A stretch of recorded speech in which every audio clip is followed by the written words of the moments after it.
Hello everyone, welcome to the class. कैसे हैं आप सब लोग? Yes, enjoying the weather. मौसम अच्छा है आप लोग के वहाँ? Great, nice. सो वेदर भी एंजॉय कीजिए और साथ साथ में पढ़ाई भी कीजिए आप सब लोग। Yes, great. सो चलिए हम अपनी आज की क्लास शुरू करते हैं। आज हम लोग क्या करने वाले हैं, वही बायोलॉजिकल क्लासिफिकेशन। बट आज जो है इसका लास्ट लेक्चर है, 10th लेक्चर, लास्ट लेक्चर, जिसमें अपन ये चैप्टर कंप्लीट कर देंगे। ठीक है, तो उससे पहले लेट्स रिवाइज। हमने जो लास्ट क्लास में पढ़ा था, जैसे मैं आपको हमेशा बोलती हूँ कि हम लोग पहले रिवाइज करेंगे। ठीक है, तो चलिए हम लोग रिवाइज करते हैं। और सबसे पहले हम लोग क्या देखेंगे? Okay, as I told you, ये लेक्चर 10 है आपका। तो रिवीजन में सबसे फर्स्ट ऑफ ऑल हमने लास्ट क्लास में क्या पढ़ा था बच्चों? हमने पढ़ा था about different classes of fungi, है ना, जिसमें अपन ने देखी थी एस्कोमाइसिटीज, बेसिडियोमाइसिटीज और ड्यूटेरोमाइसिटीज। 5 को अपन पहले देख चुके थे। ठीक है, तो सबसे पहले अपन एस्कोमाइसिटीज रिवाइज कर लेते हैं। साथ साथ में आप आंसर देते जाइए कमेंट सेक्शन में। ठीक है, ताकि आपका रिवीजन अच्छा हो जाएगा। ठीक है, तो एस्कोमाइसिटीज में अपन ने क्या देखा था बेटा? इसकी हाइफी कैसे होगा, इसका कवक तंतु कैसे होती है, क्या कैसी होती है बताइए? वो होती है पटीय, ठीक है, एंड शाखित। ठीक है, सेप्टेट एंड ब्रांच्ड आपको इसका कवक तंतु मिलेगा। याद है सबको? ग्रेट। उसके बाद अपन ने क्या देखा था? अपन ने देखा कि इसके अंदर बेसिकली ये कहाँ मिलते हैं आवास। तो ये मृतोपजीवी हैं, परजीवी भी हैं। और एक चीज मैंने आपको इसमें याद रखने के लिए बोली थी, ये शमल रागी भी होते हैं। शमल रागी दैट इज कॉप्रोफिलिस भी हो सकते हैं। ठीक है, दैट इज गाय के गोबर पे, है ना, पशु विष्ठा पर ये उगते हैं। ठीक है, उसके बाद अपन ने देखा था कि इसमें जो रिप्रोडक्शन की बात हमने की, तो एसेक्सुअल रिप्रोडक्शन अपन ने देखा था। क्या स्पोर्स होते हैं एसेक्सुअल रिप्रोडक्शन में? कौन से स्पोर्स होते हैं, जल्दी सोचिए। एस्कोमाइसिटीज में अलैंगिक जनन के समय कौन से स्पोर्स बनते हैं? Yes, conidia. ठीक है, तो इसके अंदर होते हैं कोनिडिया या कोनिडियोस्पोर्स। एक्सोजेनियस हैं कि एंडोजेनियस हैं? यस, एक्सोजेनस हैं। Very good. तो कोनिडियोस्पोर्स होते हैं जो जिनका ओरिजिन एक्सोजेनस होता है। ठीक है, अब अपन सेक्सुअल रिप्रोडक्शन की बात करते हैं। तो सेक्सुअल रिप्रोडक्शन में कौन से स्पोर्स होते हैं, जल्दी बताइए। यस, इसके नाम से ही आते हैं ना, इसका नाम दैट इज एस्कोस्पोर्स। ठीक है, तो वो होते हैं एस्कोस्पोर्स, और ये बनते हैं एस्कस के अंदर, जो कि एक थैलीनुमा संरचना होती है ना, थैली जैसी संरचना है। और इसी वजह से इसको अपन सैक फंजाई भी बोलते हैं। ठीक है, सैक फंजाई या फिर थैली कवक भी अपन इसको बोलेंगे।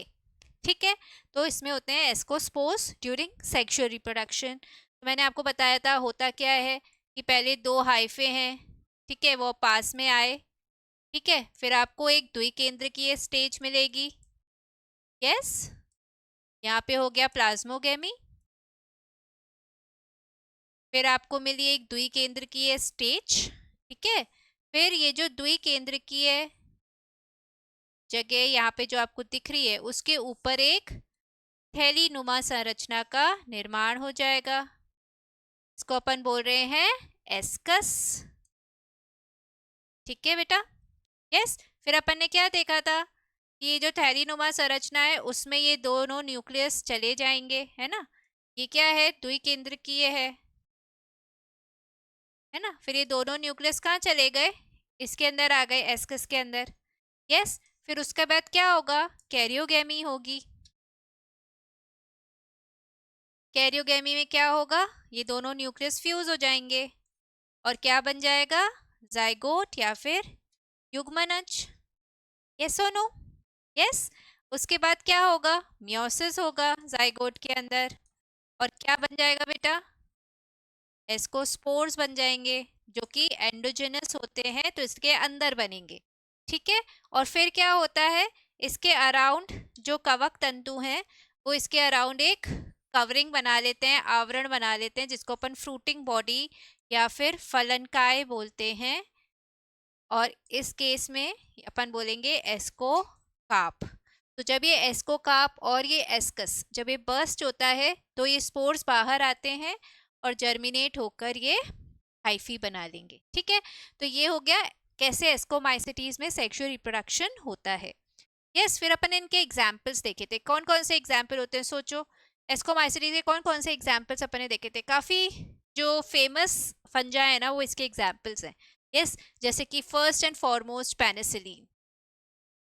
पेनिसिलियम फंगस है जिससे पेनिसिलिन एंटीबायोटिक मिलती है, तो पेनिसिलियम नोटेटम। ठीक है, दूसरी अपन ने देखी थी एस्परजुलस, जो एस्परजुलोसिस कॉज करता है। ये एफ्लाटॉक्सिन्स भी प्रोड्यूस करता है, मैंने आपको बताए थे, जो कैंसर कॉज कर सकते हैं। ठीक है, और एस्परजुलस नाइगर जो है उसे सिट्रिक एसिड भी मिलता है। यस, और उसको लेबोरेटरी का खरपतवार, वीड ऑफ लेबोरेटरी भी बोलते हैं, क्योंकि ये मेजर कंटेमिनेंट होता है वहाँ पे। ठीक है, ये अपन एस्परजुलस के बारे में देखा था। फिर एक और इसका एग्जाम्पल होता है क्लेविसेप्स। ठीक है, क्लेविसेप्स परप्यूरा। ठीक है, ये इरगट ऑफ बाजरा ये सब कॉज करता है। उसके अलावा इसके साथ इससे एक नशे वाली दवाई दैट इज LSD है ना, लिसर्जिक एसिड डाइथैलामाइड, ये नशे वाली चीज इसमें से हमें इसमें से एक्सट्रैक्ट की जाती है क्लेविसेप्स से। ठीक है, उसके बाद अपन ने देखा था एक होता है न्यूरोस्पोरा। न्यूरोस्पोरा के रेड और पिंक मोल्ड भी इसको बोलते हैं, ड्रोसोफिला ऑफ प्लांट किंगडम है, क्योंकि इसको बायोटेक्नोलॉजी और जेनेटिक्स के अंदर है ना स्टडीज में यूज करते हैं। ठीक है, उसके बाद अपन ने देखा था कि इसके अंदर आते हैं मॉरल्स एंड ट्रफल्स, है ना, मॉरल्स एंड ट्रफल्स खाने योग्य होते हैं। ठीक है, और लास्टली ईस्ट जो कि यूनिसेलुलर फंजाई है, ये भी एस्कोमाइसिटीज का ही पार्ट है। ठीक है, तो ये अपन ने एस्कोमाइसिटीज में देखा था बेटा। फिर अपन ने पढ़ा था बेसिडियोमाइसिटीज के बारे में। तो बेसिडियोमाइसिटीज में बताओ कवक तंतु कैसा होता है? ये तो अब इजी है ना, क्योंकि सबका 3 का सेम ही है इसमें, है ना, कि एक होता है ये पटीय और शाखित। पर बेसिडियोमाइसिटीज में एक स्पेशल बात मैंने आपको बताई थी कि इसके जो पट होते हैं वो बहुत ही स्पेसिफिक हैं, इस तरीके से होते हैं, है ना, और इनको हम बोलते हैं डोलीपोर सेप्टम, डोल छिद्री, है ना। और दो समीपस्थ कोशिकाएं जो होती हैं उनके बीच में एक संबंध, एक कनेक्शन देखने को मिलता है, जिसको अपन बोलते हैं क्लैंप कनेक्शन। ये दो चीजें हम याद रखेंगे बेसिडियोमाइसिटीज में। ठीक है, उसके बाद अपन ने देखा था इनका आवाज, तो आवाज से मृतोपजीवी परजीवी हो सकते हैं, साथ ही एपिजाइलिक हो सकते हैं। एपिजाइलिक मतलब काष्ठ के ऊपर, लकड़ी के जो बड़े बड़े लट्ठे होते हैं उनके ऊपर ये उगती हैं। ठीक है, वर्ड है एपिजाइलिक। ठीक है, ये भी मैंने आपको बताया था। उसके बाद हमने देखा था एसेक्सुअल रिप्रोडक्शन। देखें तो बेसिडियोमाइसिटीज में अलैंगिक जनन नहीं पाया जाता, पर ये वेजिटेटिवली रिप्रोड्यूस कर सकते हैं। क्या मेथड है? यस, वेरी गुड, मेथड है खंडन, दैट इज फ्रेगमेंटेशन। इसके थ्रू ये वेजिटेटिवली रिप्रोड्यूस कर सकते हैं।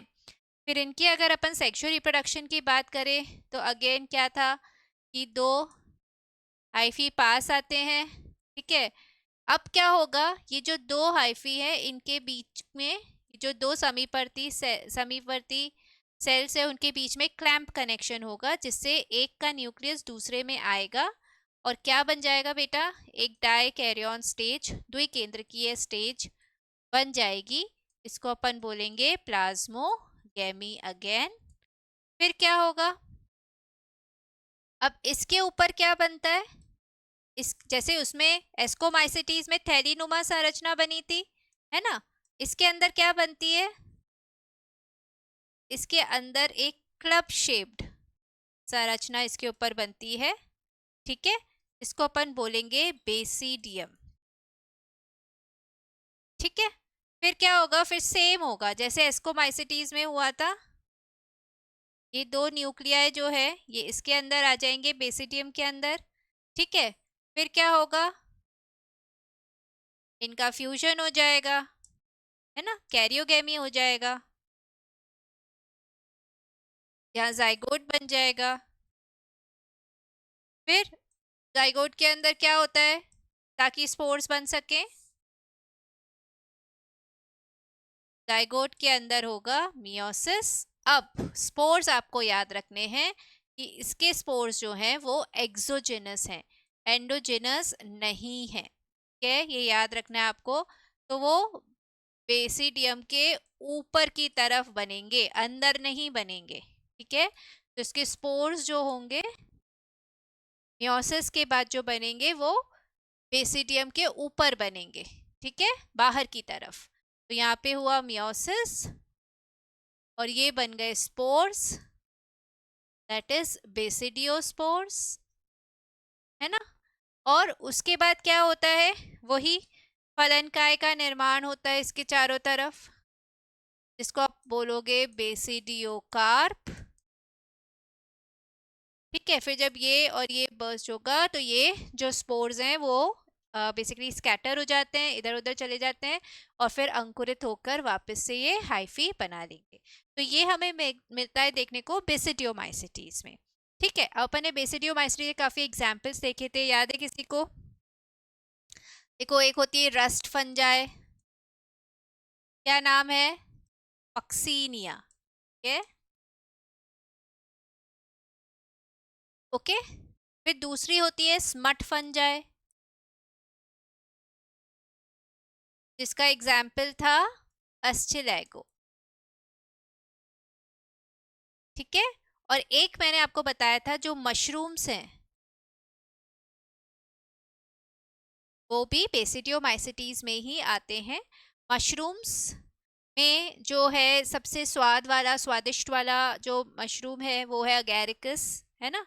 अगैरिकस होता है सबसे जो स्वादिष्ट होता है। उसके बाद अपने पास आता है जो सबसे ज्यादा विषैला है, एमेनिटा मस्कैरिया। वो एलुसिनोजेनिक है, विभ्रामक है। ठीक है ना, ये अपन ने देखा था। तो ये आ गया मशरूम्स के बारे में। तो ये है आपके मेन एग्जाम्पल जो आपको बेसिडियोमाइसिटीज के याद रखने हैं। फिर हमने पढ़ा था ड्यूटेरोमाइसिटीज के बारे में। क्या क्या बोलते हैं ड्यूटेरोमाइसिटीज को, चलिए बताइए। कौन कौन से दो नाम दे रखे हैं अपने ड्यूटेरोमाइसिटीज को? एक तो इसको बोलते हैं डस्टबिन ऑफ किंगडम फंजाई, और दूसरा इसको हम बोलते हैं, बताइए, फंजाई इम्परफेक्टाई। क्यों बोलते हैं? क्योंकि इनमें लैंगिक जनन नहीं खोजा गया है अभी तक, इनमें लैंगिक जनन नहीं होता है, ऐसी कोई अवस्था नहीं है। ठीक है, इसलिए इनको फंजाई इम्परफेक्टा या डस्टबिन ऑफ किंगडम फंजाई हम बोलते हैं। ठीक है, अब इनके अंदर अगर हम देखें कि कवक तंतु कैसा होता है तो वैसा ही होता है जैसे अभी तक अपन ने दोनों में देखा, दैट इज पटीय होगा और शाखित होगा। ठीक है, एसेक्सुअल रिप्रोडक्शन कैसे होता है बताइए? अलैंगिक जनन, कौन से स्पोर्स बनते हैं इनके अंदर? Yes, very good, conidia. ठीक है, कोनिडिया इनके अंदर बनते हैं। क्या इनमें लैंगिक जनन होता है? अभी मैंने बोला इनमें लैंगिक जनन नहीं होता, इसलिए इनको फंजाई इम्परफेक्टाई बोलते हैं, इसलिए ये नहीं होता है इनके अंदर। ठीक है, यस। फिर इसके एग्जाम्पल्स अपन ने देखे थे बेटा, क्या क्या एग्जाम्पल होते हैं ड्यूटेरोमाइसिटीज के? कोई एक या दो आपको याद हो, कुछ भी। यस, एक एग्जाम्पल है ट्राइकोडर्मा,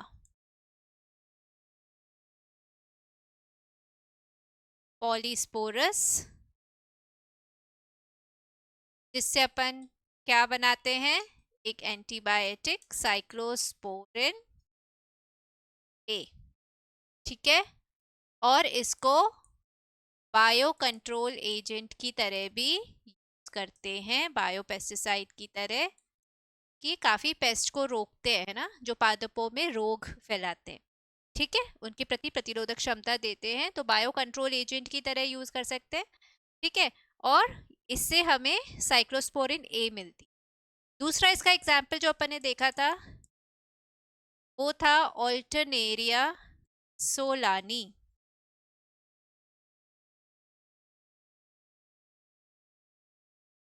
ठीक है। ऑल्टरनेरिया सोलानी जो है ये एक डिजीज करता है अर्ली ब्लाइट ऑफ पोटैटो, याद है? यस। और फिर हमने और एग्जाम्पल कौन सा देखा था? ट्राइकोफाइटॉन एंड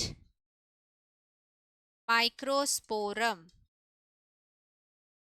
ट्राइकोफाइटॉन और जो माइक्रोस्पोरम है ये कौन सी डिजीज कॉज करते हैं? कौन सी डिजीज कॉज करते हैं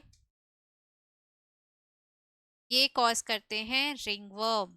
ठीक है, दाद जिसको अपन बोलते हैं, वो डिजीज ये कॉज करते हैं Trichophyton and microsporum.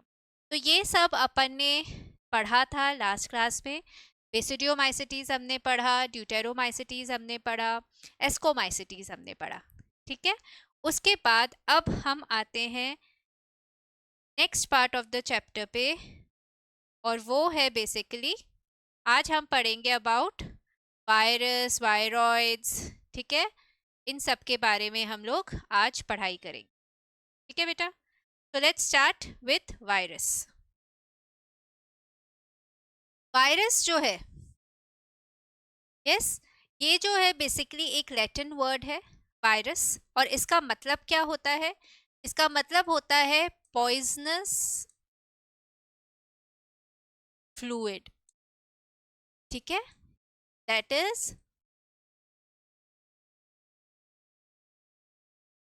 Sorry poisonous fluid, that is तरल विष। ठीक है, पॉइजनस फ्लूइड इसका लैटिन, बेसिकली वायरस एक लैटिन वर्ड है जिसका मतलब है पॉइजनस फ्लूइड, हिंदी में तरल विष। ठीक है, अब इनकी हिस्ट्री से रिलेटेड हमें 3 लोगों के नाम याद रखने हैं वायरस से रिलेटेड। एक है इवानोवस्की। इवानोवस्की जो थे, यस,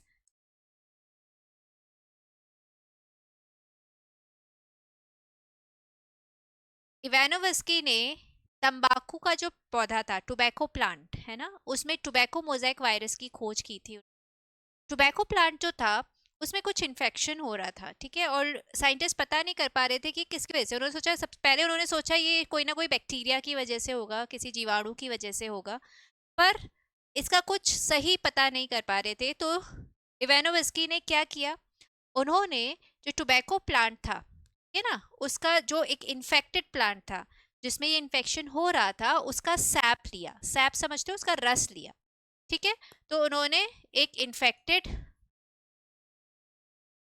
टोबैको प्लांट का, ठीक है, क्या लिया? सैप, दैट इज रस लिया। ठीक है, और उसको इन्होंने बैक्टीरिया प्रूफ फिल्टर से पास किया। अब ये बैक्टीरिया प्रूफ फिल्टर क्या होते हैं?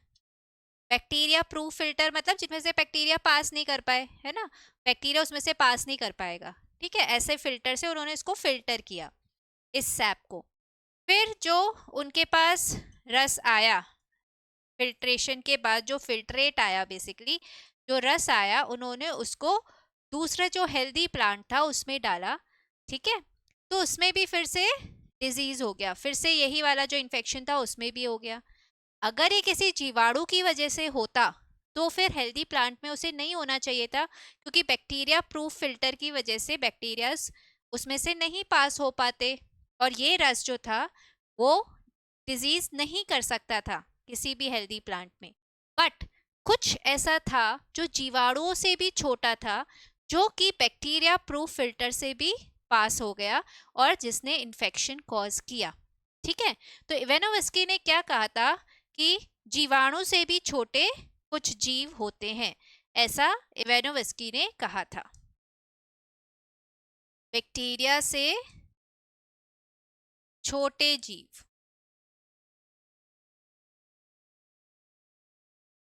जो कि ये इन्फेक्शन कॉज कर रहे हैं, और इन्होंने खोज की tobacco mosaic virus, that is TMV की।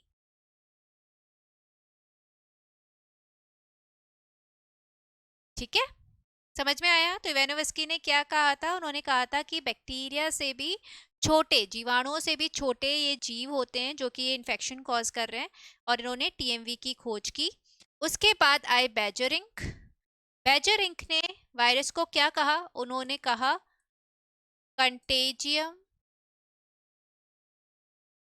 वाइवम फ्लूइडम, ये उन्होंने कहा था। ठीक है, इसका मतलब क्या है कंटेजियम वाइवम फ्लूइडम का? कंटेजियम मतलब इन्फेक्शियस, वाइवम लिविंग फ्लूइड। ठीक है, इन्फेक्शियस लिविंग फ्लूइड, अगर हिंदी में बोलें अगर अपन, तो इसका मतलब हो जाएगा संक्रमणकारी जीवित तरल। ठीक है, तो उन्होंने क्या कहा था बेजरिंक ने? Contagium vivum fluidum, yes, infectious living fluid, संक्रमणकारी जीवित तरल। ठीक है, ये उन्होंने कहा था वायरस के लिए। ठीक है, फिर एक और वर्ड आपको याद रखना है, वो है स्टेनले। स्टेनले ने क्या किया था?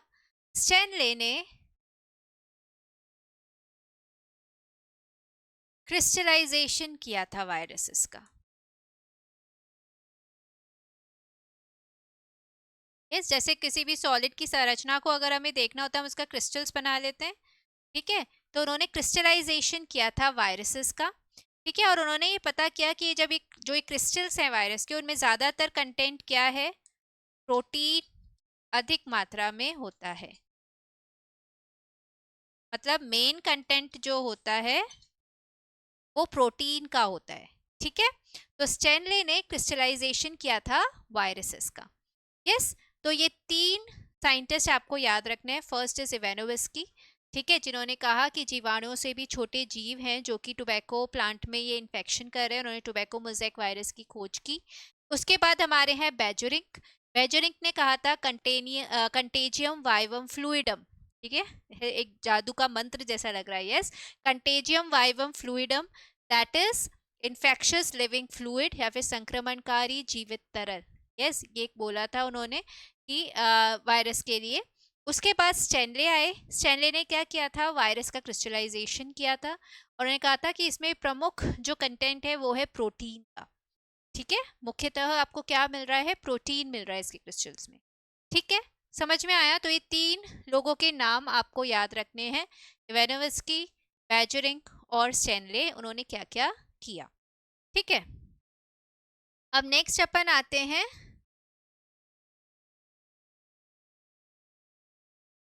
नेक्स्ट अपन पढ़ेंगे विषाणुओं के लक्षण। ठीक है, that is characters of virus.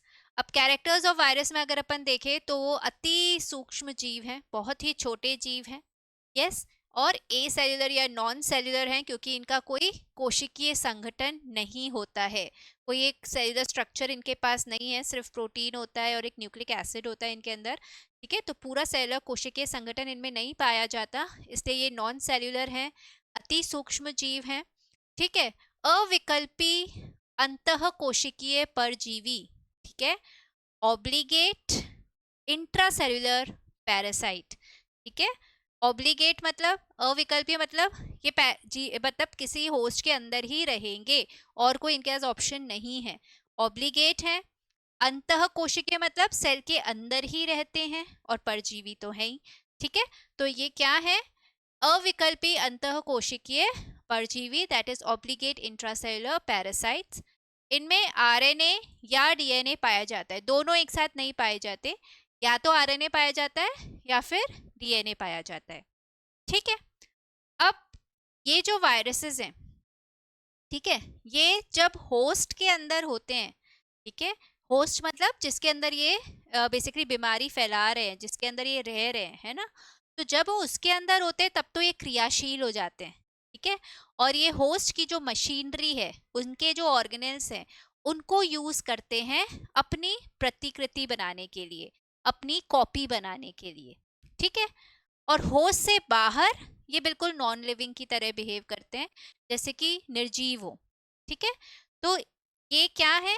Host के अंदर जाते ही तो क्रियाशील हो जाते हैं, होस्ट के बाहर अक्रियाशील रहते हैं, बिल्कुल भी क्रियाशील नहीं रहते हैं, है ना, निर्जीव की तरह रहते हैं।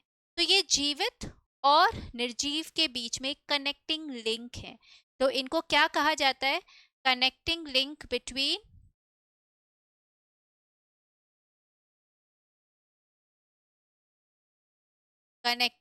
Between living and non living.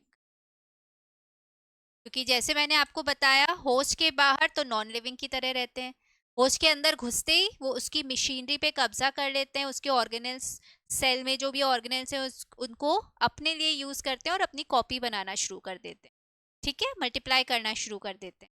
Yes, तो इसी वजह से लिविंग और नॉन लिविंग के बीच में इनको कनेक्टिंग लिंक बोलते हैं। अब इनमें कुछ कैरेक्टर्स ऐसे हैं जो लिविंग के हैं, कुछ कैरेक्टर्स ऐसे हैं जो नॉन लिविंग के हैं, वो अपन देख लेते हैं। अगर हम लिविंग, ठीक है, लिविंग के कैरेक्टर्स की बात करें कि इनमें कौन से कैरेक्टर्स ऐसे हैं जो लिविंग के मिलते हैं, तो सबसे पहली चीज तो ये भी किसके बने हुए हैं?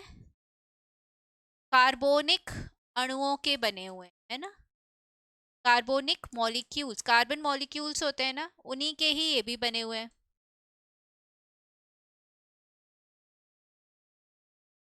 जैसे कि प्रोटीन्स, है ना, न्यूक्लिक एसिड, सब कार्बन बेस्ड मॉलिक्यूल्स ही हैं, ठीक है, तो ये भी कार्बोनिक अणुओं के बने हुए हैं। दूसरी चीज लिविंग जैसी इनमें क्या मिलती है? इनमें आनुवांशिक पदार्थ होता है, जेनेटिक मटेरियल पाया जाता है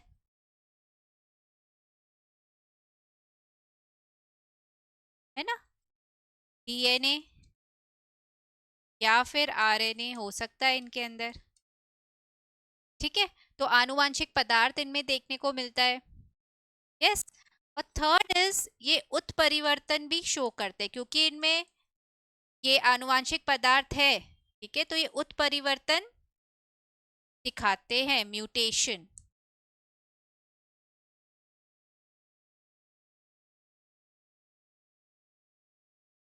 ठीक है, उत्परिवर्तन करते हैं, ठीक है, उत्परिवर्तन कर सकते हैं, ये म्यूटेट कर सकते हैं, ठीक है। तो ये सारी जो चीजें हैं ये बताती हैं कि ये लिविंग जैसे, ये लिविंग के कैरेक्टर्स हैं इनके अंदर, ठीक है। और अगर अपन नॉन लिविंग के कैरेक्टर्स की बात करें, तो नॉन लिविंग के कैरेक्टर्स क्या क्या है इनके अंदर?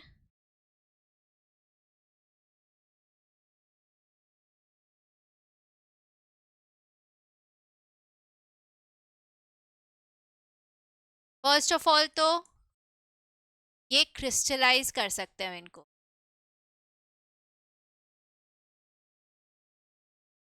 देखो क्रिस्टलाइजेशन हमेशा नॉन लिविंग चीज का ही हो सकता है ना, और इन लोग को क्रिस्टलाइज कर सकते हैं, वायरसेस को हम क्रिस्टलाइज कर सकते हैं, ये इनका नॉन लिविंग कैरेक्टर है ना, crystallization can be done. Second, इसमें कोई उपापचय क्रियाएं नहीं होती हैं,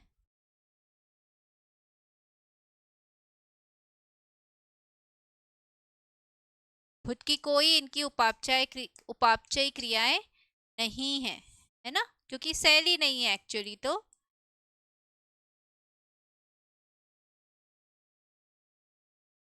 ठीक है, कोशिकीय संगठन नहीं है,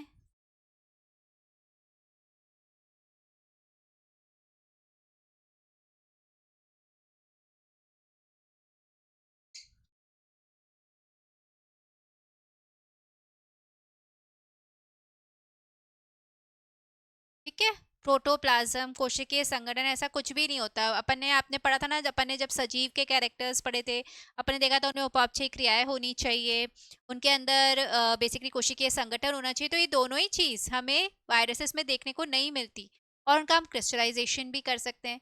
तो ये बताता है कि उसमें कुछ नॉन लिविंग के कैरेक्टर्स हैं, इसलिए इनको कनेक्टिंग लिंक बोला है between living and non living, ठीक है, समझ में आया आपको? लिविंग के कैरेक्टर्स मैंने आपको बताए कि कार्बोनिक मॉलिक्यूल से बने हुए हैं, ठीक है, डीएनए आरएनए आनुवांशिक पदार्थ है इनके अंदर, ठीक है, ये म्यूटेट कर सकते हैं, उत्परिवर्तन शो करते हैं, यस। और नॉन लिविंग के कैरेक्टर्स क्या है? ये क्रिस्टलाइज कर सकते हैं हम इनको। फिर सेकेंड थिंग इज कि इसके अंदर बेसिकली न तो उपापचय क्रियाएं होती है, न ही कोशिकीय संगठन इनमें प्रेजेंट है, ठीक है, so they are connecting link between living and non living. ये है वायरसेस के बारे में जो हमें मेनली इनके कैरेक्टर्स के बारे में पढ़ना है, ठीक है। नेक्स्ट अब हम आते हैं शेप पे। तो शेप ऑफ वायरसेस अलग अलग हो सकती है। कुछ वायरसेस स्फेरिकल शेप के होते हैं जिनको अपन, जैसे इन्फ्लुएंजा वायरस इसका एग्जाम्पल है। कुछ होते हैं जो रॉड शेप्ड होते हैं, जैसे कि टीएमवी, टोबैको मोज़ेक वायरस। कुछ होते हैं जो टेडपोल लाइक होते हैं, जैसे कि बैक्टीरियोफेज, ठीक है। टेडपोल समझते हैं आप, फ्रॉग का जो बच्चा होता है ना, उसकी शेप के होते हैं, तो इसको अपन बोलते हैं बैक्टीरियोफेज, इसका एग्जाम्पल है। तो ये है आपका इन्फ्लुएंजा वायरस, ये है टोबैको मोज़ेक वायरस, और ये हो गया आपका बैक्टीरियोफेज। देन रासायनिक संगठन या केमिकल कॉम्पोजिशन, बेसिकली इनके स्ट्रक्चर में, संरचना में होता क्या है। संरचना में आपको इसके दो चीज मिलेगी। एक तो बाहरी आवरण मिलेगा, जो कि किसका बना होगा, प्रोटीन का, ठीक है, जिसको अपन बोलते हैं कैप्सिड, ठीक है। तो प्रोटीन कोट आपको बाहरी आवरण मिलता है जिसको आप कैप्सिड बोलते हो, और ये किसका बना हुआ होता है, छोटी छोटी सब यूनिट्स का बना हुआ होता है, जिनको अपन पेटिकांशक या फिर कैप्सोमियर्स बोलते हैं, ठीक है। तो पेटिकांशक या कैप्सोमियर्स से मिलके ये बनता है capsid, that is protein coat जो इनका बाहरी आवरण बनाता है। उसके अलावा इनके अंदर होता है जो इनका आनुवांशिक पदार्थ है, ठीक है।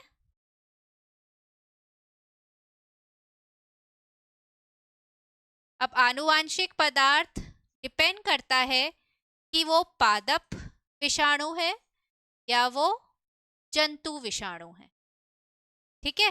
वो प्लांट्स में डिजीजेस कॉज करते हैं या एनिमल्स में करते हैं, ठीक है। अगर पादप विषाणु है तो इनके अंदर जनरली सिंगल स्ट्रैंडेड आरएनए होता है, ठीक है। और अगर जंतु विषाणु है तो इनके अंदर डबल स्ट्रैंडेड डीएनए होगा, या फिर सिंगल स्ट्रैंडेड आरएनए भी हो सकता है, पर जनरली डबल स्ट्रैंडेड डीएनए, ठीक है। तो ये जनरली बात हो रही है, मुख्यतः ये पाया जाता है, बाकी एक्सेप्शंस होते हैं, ठीक है। तो ये हमें देखने को मिलता है। जैसे पादपों में अभी मैंने आपको बोला सिंगल स्ट्रैंडेड आरएनए होता है, पर एक एक्सेप्शन है आपका कॉलीफ्लावर मोज़ेक वायरस,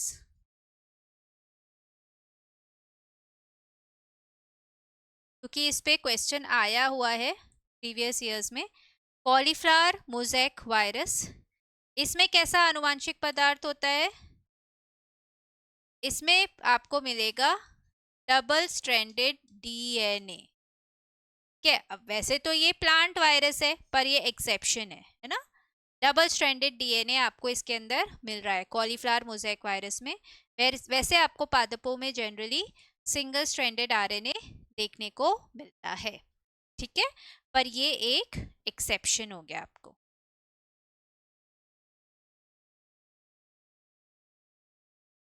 ठीक है। कॉलीफ्लावर मोज़ेक वायरस में डबल स्ट्रैंडेड डीएनए, बाकी जंतु वायरसेस में डबल स्ट्रैंडेड डीएनए या सिंगल स्ट्रैंडेड आरएनए आपको देख सकता है। तो मेनली संरचना में एक तो हो गया प्रोटीन कोट, ठीक है, और अंदर होता है उसमें न्यूक्लिक एसिड, आनुवांशिक पदार्थ जो डीएनए हो सकता है या आरएनए हो सकता है, ठीक है। तो या तो डीएनए या आरएनए हो सकता है। पादप विषाणुओं में जनरली सिंगल स्ट्रैंडेड आरएनए होता है, पर जैसे मैंने आपको बताया कि कॉलीफ्लावर मोज़ेक वायरस जो है उसमें है डबल स्ट्रैंडेड डीएनए, ठीक है। ये एक एक्सेप्शन है। फिर जंतु विषाणुओं में डबल स्ट्रैंडेड डीएनए होता है, कभी कभी सिंगल स्ट्रैंडेड आरएनए भी हो सकता है, ठीक है। फिर मैंने आपको बताया प्रोटीन कोट होता है जिसको अपन कैप्सिड बोलते हैं, ये स्मॉल स्मॉल यूनिट्स का बना हुआ है जिसको अपन पेटिकांशक बोलते हैं, ठीक है, या फिर कैप्सोमियर्स बोलते हैं, ठीक है। नेक्स्ट विषाणुओं की समिति, दैट इज सिमेट्री। तो कुछ विषाणु जो होते हैं वो हेलिकल सिमेट्री शो करते हैं, कुंडलीय समिति, बिकॉज इनके जो कैप्सोमियर्स हैं वो कुंडलीय तरीके से अरेंज्ड होते हैं। जैसे कि अपन ये टोबैको मोज़ेक वायरस की बात करते हैं, ये कुछ इस तरीके से है, इसके ये कैप्सोमियर्स इस तरीके से कुछ अरेंज होते हैं कुंडलीय तरीके से, ठीक है।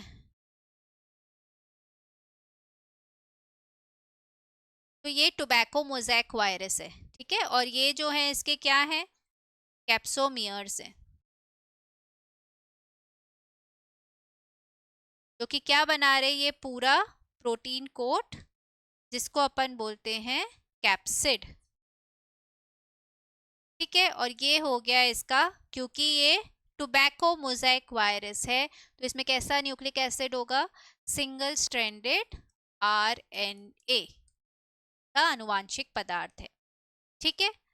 तो इसकी जो सिमेट्री है वो कैसी है, इसकी सिमेट्री है हेलिकल सिमेट्री, कुंडलीय सममिति, क्योंकि कैप्सोमियर्स कुंडलीय तरीके से अरेंज्ड हैं, ठीक है। इसका एग्जाम्पल है टीएमवी, टोबैको मोज़ैक वायरस, और मम्प्स वायरस, ठीक है। फिर होती है एक सिमेट्री जिसको अपन बोलते हैं आइकोसाहेड्रल, या फिर आप इसको पॉलीगोनल भी बोल सकते हो, जो आपको बैक्टीरियोफेज और हर्पीज वायरस में देखने को मिलती है। और भी एग्जाम्पल्स है, बस आप मेन एग्जाम्पल याद रखो।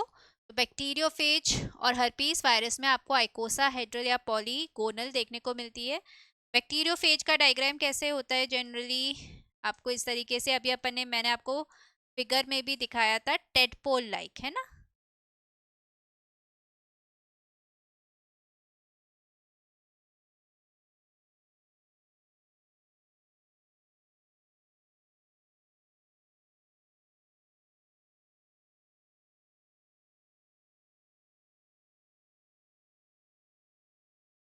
ठीक है, तो इसके अंदर क्या होता है, वही आपको मिलेगा, प्रोटीन कोट,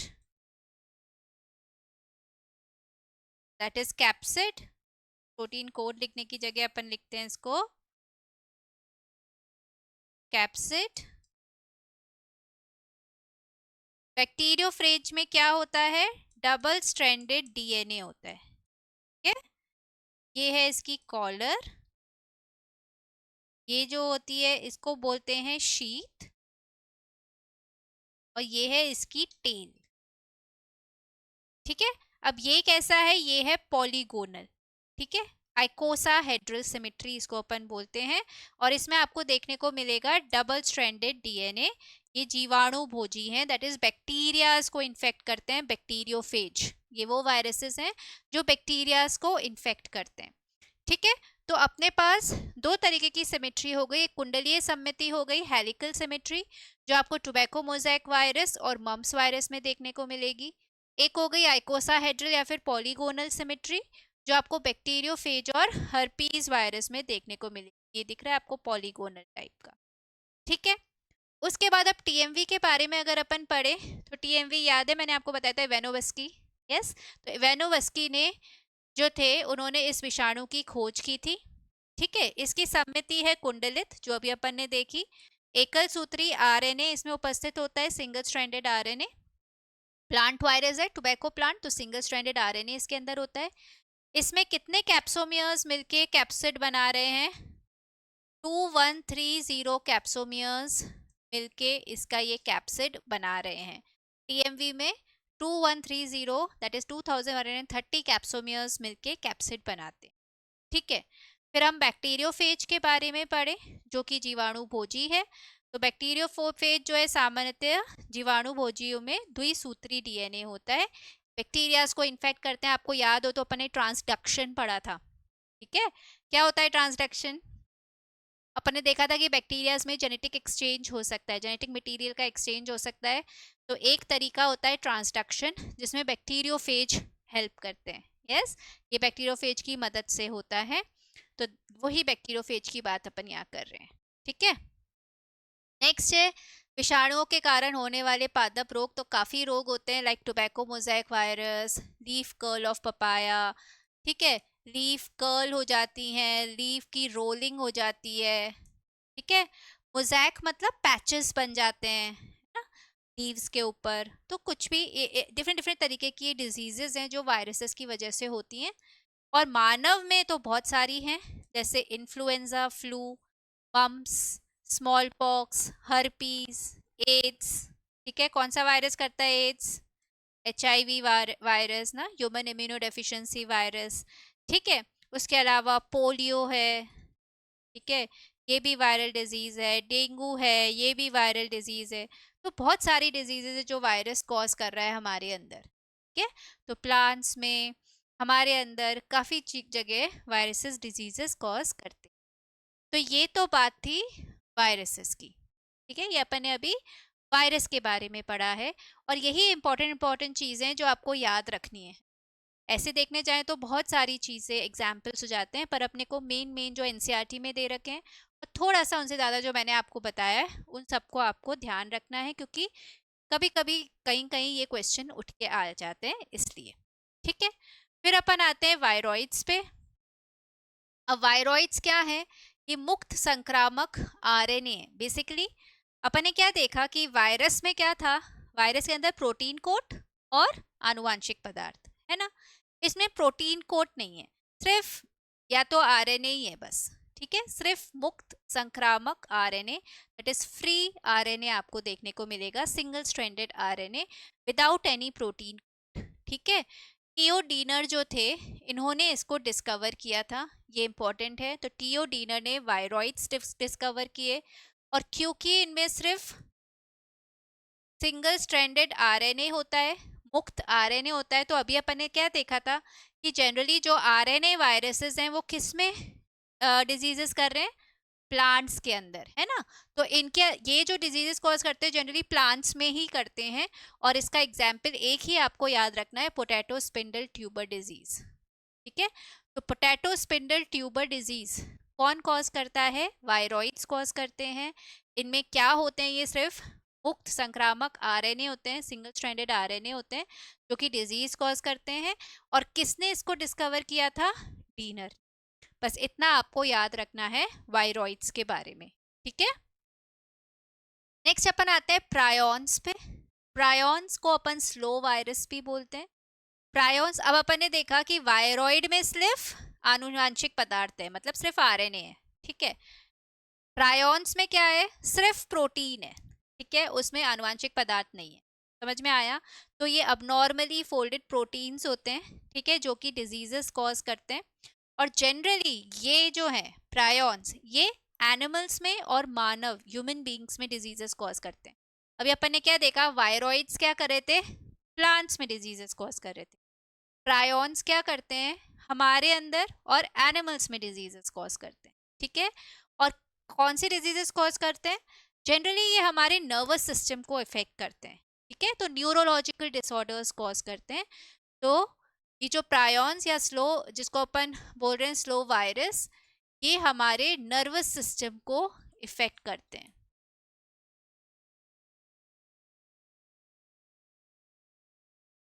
ठीक है, तो न्यूरोलॉजिकल डिसऑर्डर्स जो हैं वो ये कॉज करते हैं, जैसे मवेशियों में बोवाइन स्पॉन्जिफॉर्म एनसेफेलोपैथी, बीएससी। ठीक है, बोवाइन स्पॉन्जिफॉर्म एनसेफेलोपैथी, ये डिजीज ये कॉज करते हैं मवेशियों में, और इसको सामान्यतः हम मैड काउ डिजीज भी बोलते हैं। ठीक है, ऐसी ही एक डिजीज मानवों में भी पाई जाती है, मैड काउ डिजीज। ठीक है, ऐसी ही एक डिजीज मानवों में भी पाई जाती है जिसको अपन बोलते हैं क्रूसवेल जैकब रोग, क्रूसवेल जैकब डिजीज। ठीक है, तो प्रायोन्स जनरली नर्वस सिस्टम को इफेक्ट करते हैं, न्यूरोलॉजिकल डिसऑर्डर्स कॉज करते हैं। तो जो मवेशियां हैं उनके अंदर बोवाइन स्पॉन्जिफॉर्म एनसेफेलोपैथी, ठीक है, जिसको मैड काउ डिजीज बोलते हैं, ये कॉज करते हैं। और हमारे अंदर भी ऐसी ही एक डिजीज पाई जाती है जिसको क्रूसवेल जैकब रोग बोलते हैं। ठीक है, उसके अलावा एक और डिजीज है जो ये कॉज करते हैं, कुरू डिजीज।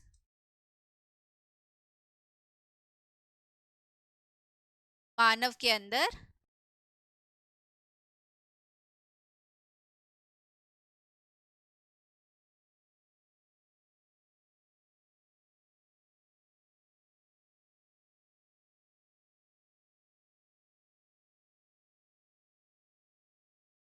अंदर ये कुरू डिजीज भी कॉज करते हैं, जिसको अपन बोलते हैं लाफिंग डेथ। ठीक है, तो ये कुछ नाम आपको डिजीजेस के याद रखने हैं जो प्रायोन्स कॉज करते हैं, और आपको ये याद रखना है कि प्रायोन्स होते क्या हैं? सिर्फ प्रोटीन होते हैं। ठीक है, सिर्फ प्रोटीन्स हैं, इनमें आरएनए डीएनए नहीं है। ये नर्वस सिस्टम को इफेक्ट करते हैं, तो मेनली ये एनिमल्स और हमारे अंदर डिजीजेस करते हैं। कौन कौन सी डिजीजेस हैं उनके नाम आपको याद रखने, ठीक है। तो ये आपका हुआ प्रायॉन्स। नेक्स्ट अपन आते हैं लाइकेंस पे, ठीक है। लाइकेन जो वर्ड था वो थियोफ्रेस्टिस ने दिया था, याद है एरिस्टोटल थियोफ्रेस्टिस, यस। तो लाइकेन शब्द हमें थियोफ्रेस्टिस ने दिया था। लाइकेन क्या होता है, शैवाल तथा कवक, ठीक है, उनके बीच में सहजीविता है, ठीक है, दैट इज एल्गी, और जो फंजाई है उसके बीच में सिम्बायोटिक रिलेशनशिप जो होती है उसको अपन बोलते हैं लाइकेंस, ठीक है। अब इसमें क्या होता है कि शैवाल, आपको पता है जो एल्गी है उसके अंदर क्लोरोफिल होता है, तो ये खाना बनाती है। इसका काम क्या है, भोजन बनाना, अपने लिए भी और कवक के लिए भी, ठीक है। कवक क्या करता है, रिटर्न में कवक क्या करता है एल्गी के लिए, कवक इसको आश्रय देता है,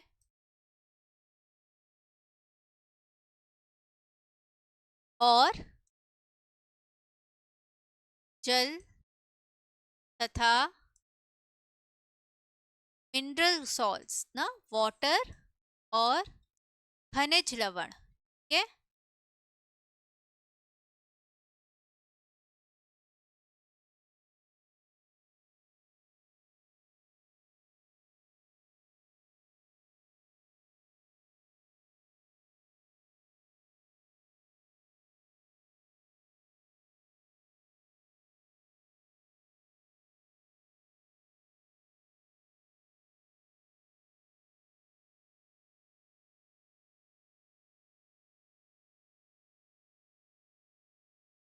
ठीक है, तो बेसिकली शैवाल जो है वो तो भोजन बना रहा है क्योंकि इसके पास क्लोरोफिल है, भोजन बनाता है, दोनों खाते हैं, दोनों के लिए, ठीक है।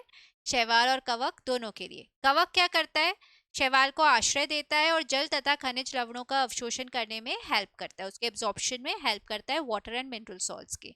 ये काम हो गया आपके।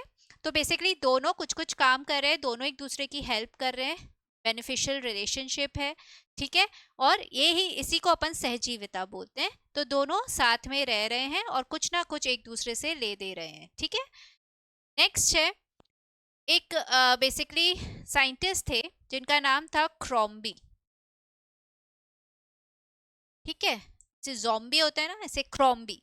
क्रॉम्बी जो थे, उन्होंने ये जो शैवाल और कवक की जो सहजीविता है ना, ये जो सिम्बायोटिक रिलेशनशिप है, उसको इन्होंने हेलियोटिज्म का नाम दिया था। हेलियोटिज्म मतलब मास्टर स्लेव रिलेशनशिप।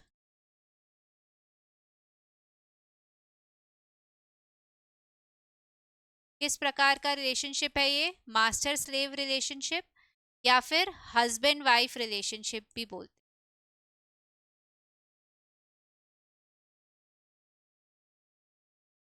जिसमें एक घटक जो है, जो एक ऑर्गेनिज्म है वो ज्यादा डोमिनेटिंग होता है दूसरे पे। ऐसे रिलेशनशिप को अपन बोलते हैं master slave relationship, husband wife relationship या फिर हेलियोटिज्म, ठीक है।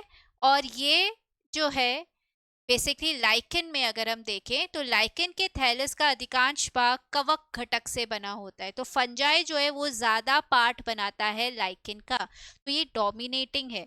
तो इस रिलेशनशिप को क्रॉम्बी ने क्या कहा था, हेलियोटिज्म या मास्टर स्लेव रिलेशनशिप, ठीक है, या फिर अपन बोलते हैं इसको हस्बैंड वाइफ रिलेशनशिप। और यही अभी सबसे ज्यादा मान्य जो है वो इसी को ही माना जाता है, इस वाली रिलेशनशिप को ही हम मान रहे हैं, ठीक है। तो ये है हेलोटिज्म, समझ में आया आप सबको।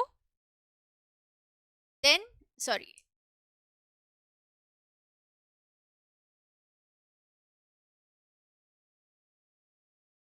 यस, ये क्रॉम्बी ने कहा था, ठीक है।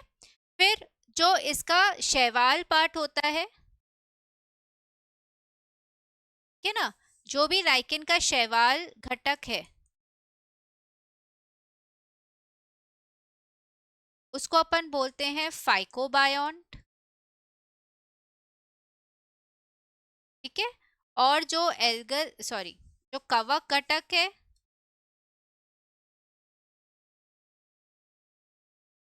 को अपन बोलते हैं माइकोबायोन्ट, ठीक है। फाइकोबायोन्ट, माइकोबायोन्ट, शैवलांश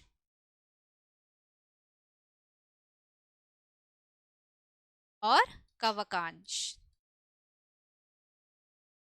ठीक है, समझ में आया? शैवाल घटक हो गया फाइकोबायोन्ट या शैवालांश हिंदी में बोलेंगे, कवक घटक हो गया माइकोबायोन्ट या कवकांश बोलेंगे अपन। ठीक है, यहाँ तक समझ में आया बेटा आपको लाइकेंस के बारे में? तो हमने क्या देखा, लाइकेंस जो है वो शैवाल तथा कवक के बीच में सहजीविता है। ठीक है, शैवाल क्या कर रहा है, वो खाना बना रहा है दोनों के लिए, उसके बदले में कवक क्या कर रहा है, वो वाटर मिनरल्स के एब्जॉर्प्शन में हेल्प कर रहा है और उसको आश्रय भी दे रहा है। ठीक है, क्रॉम्बी जो थे उन्होंने कहा था कि इस तरीके की रिलेशनशिप जो शैवाल और कवक के बीच में, उसको उन्होंने कहा था हेलोटिज्म। ठीक है, हेलोटिज्म या फिर आप बोल सकते हो इसको हस्बैंड वाइफ रिलेशनशिप या मास्टर स्लेव रिलेशनशिप, क्योंकि इसमें जो एक घटक होता है वो ज़्यादा डोमिनेटिंग होता है। जैसे अगर अपन लाइकेंस में देखें तो कवक घटक जो है वो ज़्यादा पाया जाता है, अधिकांश भाग जो है वो कवक घटक से बना हुआ होता है। ठीक है, देन लाइकेन के उपयोग पे आते हैं अपन, इंपॉर्टेंस ऑफ लाइकेंस। लाइकेंस कहाँ कहाँ यूज होते हैं? देखिए, लाइकेन जो है मेन इंपॉर्टेंट है, वायु प्रदूषक के सूचक हैं, इंडिकेटर ऑफ एयर पोल्यूशन है, सल्फर डाइऑक्साइड पोल्यूशन के इंडिकेटर होते हैं। जहाँ भी वायुमंडल में सल्फर डाइऑक्साइड की मात्रा ज़्यादा है वहाँ पे लाइकेंस ग्रो नहीं करेंगे, क्योंकि उनके प्रति बहुत संवेदनशील होते हैं। ठीक है, तो लाइकेन वायु में सल्फर डाइऑक्साइड के प्रति अत्यधिक संवेदनशील होते हैं। वो ऐसे एरियाज में ग्रो नहीं करते जहाँ पे सल्फर डाइऑक्साइड की मात्रा ज़्यादा हो वायुमंडल के अंदर। ठीक है, तो ये इंडिकेटर हैं of air pollution, mainly of sulphur dioxide. ठीक है, तो पहला काम तो लाइकेंस का ये हो गया। दूसरा काम क्या होता है लाइकेंस का? दूसरा काम है कि ये पाइनियर स्पीशीज की तरह एक्ट करते हैं। पाइनियर स्पीशीज मतलब देखिए, जहाँ भी चट्टाने होती है ना, जो चट्टाने हैं या बंजर भूमि है, ठीक है, वहाँ पे क्या होता है, लाइकेन सबसे पहले ग्रो करने वाली चीज़ होती है। सबसे पहले कोई चीज़ अगर ग्रो करती है वहाँ तो लाइकेंस। और लाइकेंस क्या करते हैं, वो चट्टानों को तोड़ते हैं और सॉइल बनाते हैं, मृदा बनाते हैं, फिर धीरे धीरे वहाँ पे मॉसेस वगैरह ग्रो करने लगते हैं। तो पाइनियर मतलब सबसे पहले जो स्पीशी चट्टानों पे बंजर भूमियों पे ग्रो करती है वो होती है लाइकेंस, इसलिए ये पाइनियर स्पीशीज बोलते हैं अपन इनको। और तीसरा है, इनसे हम लिटमस मिलता है हमें इनसे, यस, इनसे हमें क्या मिलता है, लिटमस। लिटमस आपने पढ़ा ही होगा, यस, इंडिकेटर है। ठीक है, एसिड बेसिक सॉल्यूशन हम पता कर सकते हैं with the help of litmus. ठीक है, तो लिटमस हमें लाइकेंस से मिलता है। तो तीन मेजर यूजेस हमने लाइकेंस के देखे। एक तो ये एयर पोल्यूशन का इंडिकेटर है, और एयर पोल्यूशन भी कौन सा, मेनली सल्फर डाइऑक्साइड। ठीक है, सेकेंड थिंग हमने क्या देखा कि ये बेसिकली लिटमस हम इनसे एक्सट्रैक्ट करते हैं, जो कि एक इंडिकेटर की तरह हम यूज करते हैं।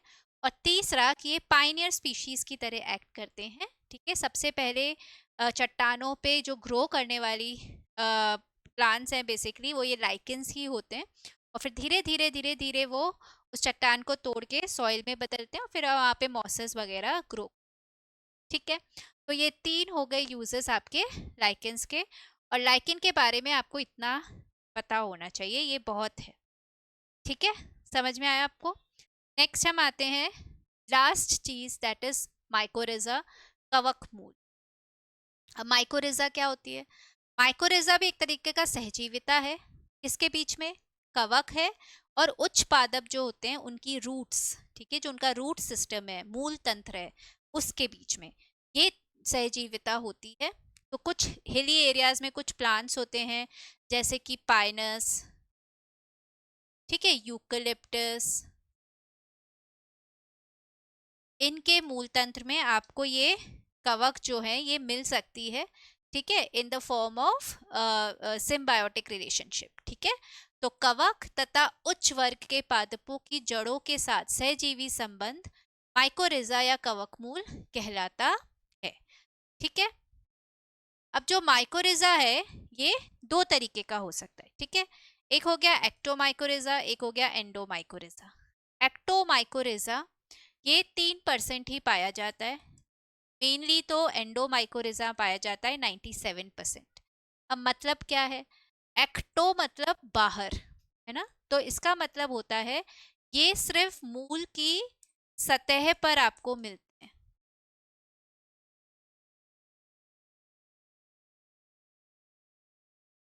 ये जो कवक है वो सिर्फ मूल की सतह पर, मूल मतलब जड़ है ना, तो जड़ की सिर्फ सतह सतह पर आपको मिलती है।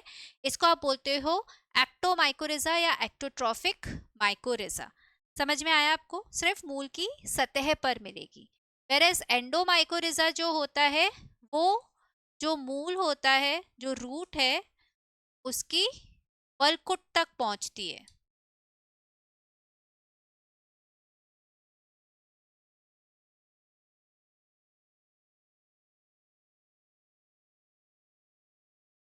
वलकुट मतलब कॉर्टेक्स। तो जड़ होता है उसके अंदर घुस जाती है और कॉर्टेक्स तक पहुंचती है, ठीक है। मूल के वलकुट तक होती है। इसको अपन एंडोमाइकोरिजा या एंडोट्रॉफिक माइकोरिजा बोलते हैं। ये जो एक्टोमाइकोरिजा है उसमें ये जो कवक का जाल पाया जाता है जो मूल की सतह पर होता है उसको अपन बोलते हैं हार्टिक्स नेट। ठीक है, क्या बोलते हैं अपन? हार्टिक्स नेट। किसको? कवक जाल को। ठीक है, तो मूल की सतह पर आपको जो कवक जाल मिलेगा उसको बोलोगे हार्टिक्स नेट एक्टोमाइकोरिजा में। एंडोमाइकोरिजा में इनमें जो इनकी संरचना है उसमें आपको वेसाइकल्स भी मिलती हैं राउंड शेप की, और एक संरचना मिलती है जिसको अपन बोलते हैं अर्बस्क्यूलर। तो आपको मिलती हैं वेसाइकल्स और आपको मिलते हैं अर्बस्क्यूल। ये जो अर्बस्क्यूल हैं ये चूषकांग की तरह एक्ट करते हैं। चूषकांग पढ़े थे ना अपन ने, हॉस्टोरिया। ठीक है, तो ये भी चूषकांग की तरह होते हैं। ठीक है, यस। तो इसीलिए जो एंडोमाइकोरिजा है उसको अपन VAM भी बोलते हैं। VAM मतलब वेसिक्यूलर अर्बस्क्यूलर माइकोरिजा। समझ में आया आपको? क्योंकि इसके जो संरचना है उसमें आपको वेसाइकल्स और अर्बस्क्यूल देखने को मिलते हैं, इसीलिए हम इसको क्या बोलते हैं? वैम, दैट इज वेसिक्यूलर अर्बस्क्यूलर माइकोरिजा। ओके, समझ में आया बेटा? एक्टोमाइकोरिजा एंडोमाइकोरिजा में क्या डिफरेंस है? एक्टोमाइकोरिजा जो है, एक्टो मतलब सिर्फ मूल की सतह पर, सरफेस पर आपको, जड़ की सरफेस पर आपको ये देखने को मिलेगा, और वो जो कवक जाल बनता है उसको अपन हार्टिक्स नेट बोलते हैं। एंडोमाइकोरिजा जैसे नाम पता चल रहा है अंदर तक घुस जाती है जड़ में, कहाँ तक? वलकुट तक, दैट इज कॉर्टेक्स तक। ठीक है, समझ में आया आपको? और इसके अंदर वेसाइकल्स और अर्बस्क्यूल दो तरीके की संरचनाएं आपको देखने को मिल सकती हैं, इसीलिए इसको वैम बोला जाता है, वेसिक्यूलर अर्बस्क्यूलर माइकोरिजा। ठीक है, अब अपन देखेंगे माइकोरिजा के यूजेस, क्या इंपॉर्टेंस है माइकोरिजा की।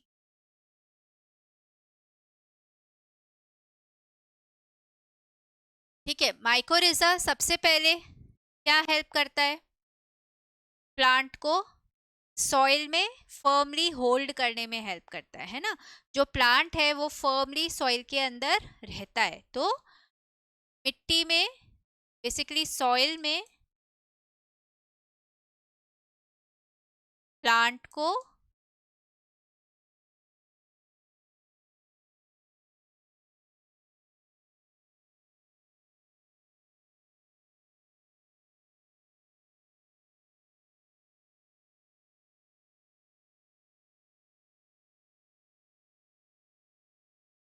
ठीक है,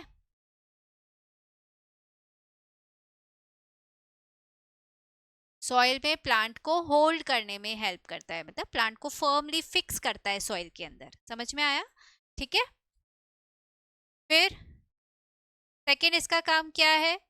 जल और जो खनिज लवण है, वही मिनरल सॉल्ट्स जो हैं, के अवशोषण में हेल्प करता है।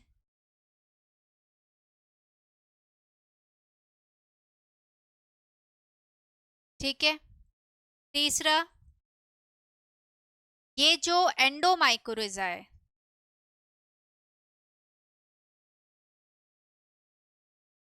दैट इज वैम, वेसिक्यूलर अर्बस्क्यूलर माइकोरिजा, ये फॉस्फेट एब्जॉर्प्शन में भी हेल्प करता है।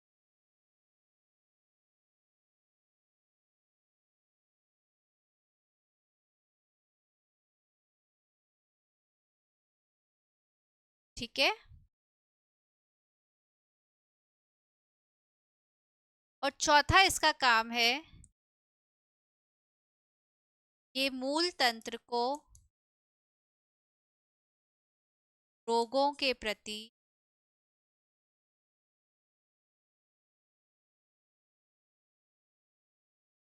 प्रतिरोधक क्षमता प्रोवाइड करता है। ठीक है।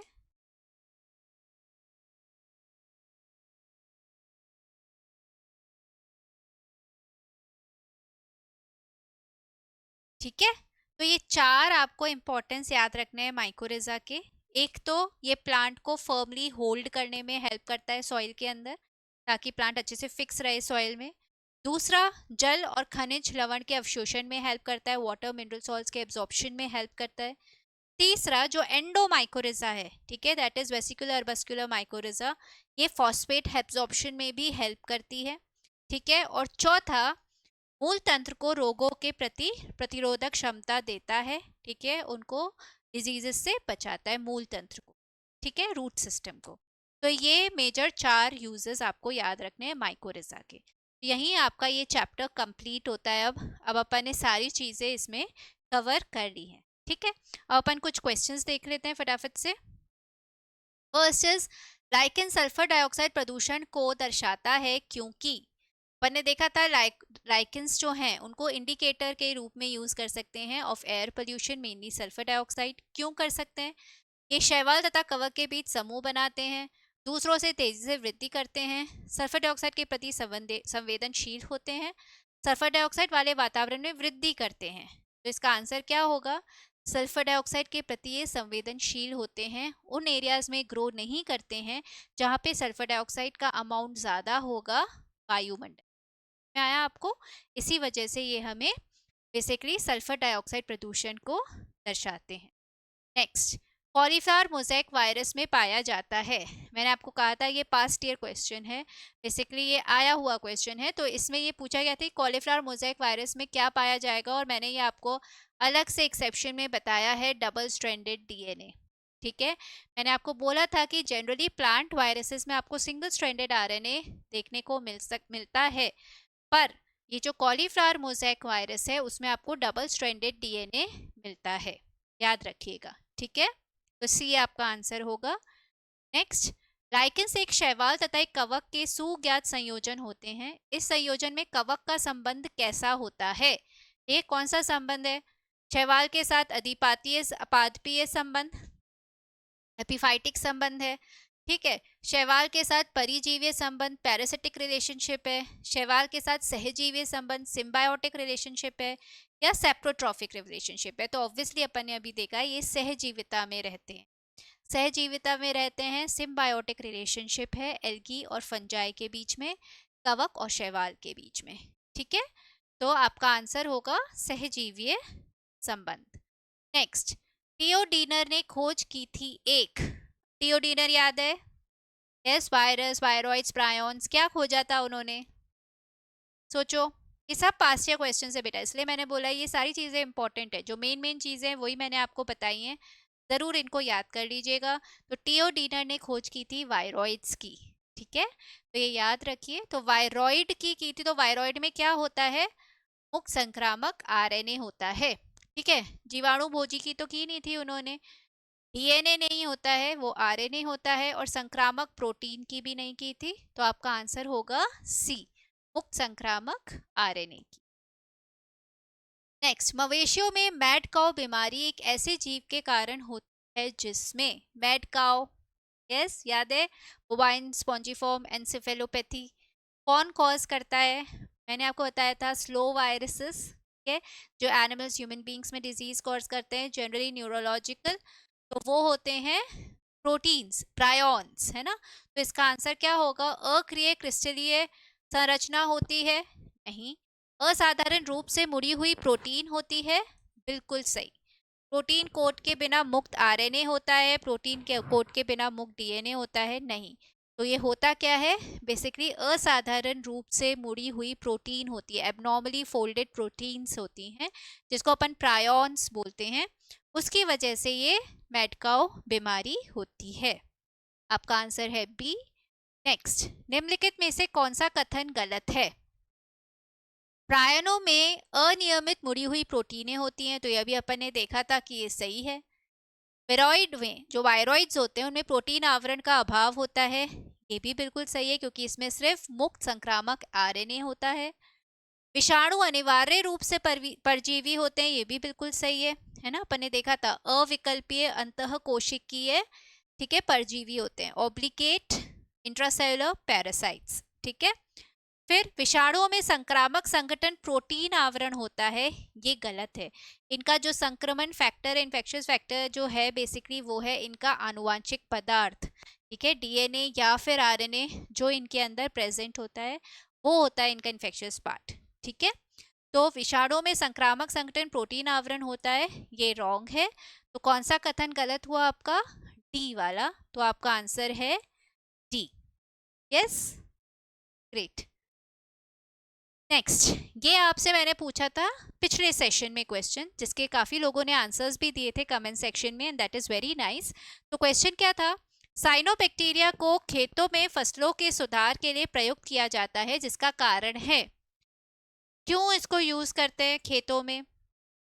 क्या हेल्प करता है साइनोबैक्टीरिया? तो अपन ने देखा था कुछ blue green algae, nostoc, anabaena, ये क्या कर सकती हैं? ये नाइट्रोजन स्थिरीकरण कर सकती हैं, नाइट्रोजन फिक्सेशन कर सकती हैं, जो कि सॉइल को फर्टाइल बनाता है, उपजाऊ बनाता है, नाइट्रोजन का कंटेंट बढ़ाता है ना, इसीलिए इनको खेतों में यूज करते हैं। एल्गल ब्लूम्स के लिए तो ऑब्वियसली नहीं करेंगे, शैवाल प्रस्फुटन, ये तो बल्कि और गलत चीज हो जाती है क्योंकि बहुत ही लार्ज नंबर्स में ये ग्रो कर जाते हैं, ठीक है। प्रकाश संश्लेषण के लिए भी नहीं, तो आंसर होगा आपका नाइट्रोजन स्थिरीकरण, ठीक है। First will be your answer. Next आपका आज का होमवर्क, यस, आई होप आप सब लोग रेडी हैं। तो ये है आपका होमवर्क और क्वेश्चन क्या है?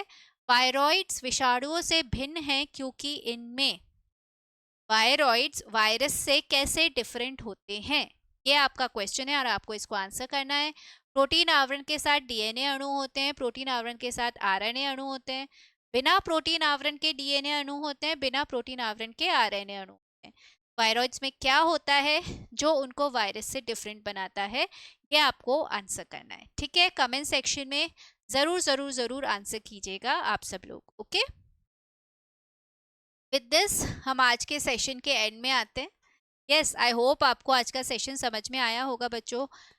यस, जाकर आप ज़रूर इसको रिवाइज कीजिए, नोट्स कंप्लीट कीजिए, और आज हमारा यहाँ चैप्टर ये कंप्लीट होता है। नेक्स्ट सेशन में हम नया चैप्टर स्टार्ट करेंगे, okay. Till then, bye bye, take care.